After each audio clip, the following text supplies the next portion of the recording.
Davant del mar, a la preuada cala d'Aigua Gelida, es projecten 33 habitatges de luxe en aquests terrenys de més de 30 hectàrees. Ara fa uns dies, en plenes vacances a Nadal i sense avisar, hi van entrar les màquines a la promotora i van començar una tala. Fins aquesta setmana ningú se n'havia adonat i quan els veïns ho van veure ja havien talat uns 700 arbres, bàsicament pins.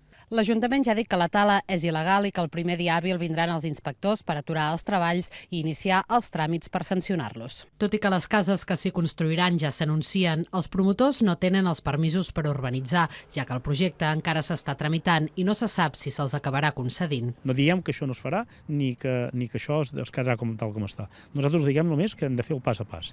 I ells s'han saltat un pas, que és sense autorització, talar arbres. Això és sancionable i arribarà fins a últimes conseqüències.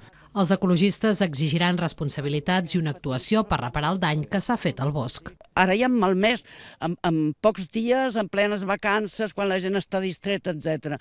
Això no només és una denúncia, això s'ha d'exigir responsabilitat i, a més, que restaurin de manera efectiva.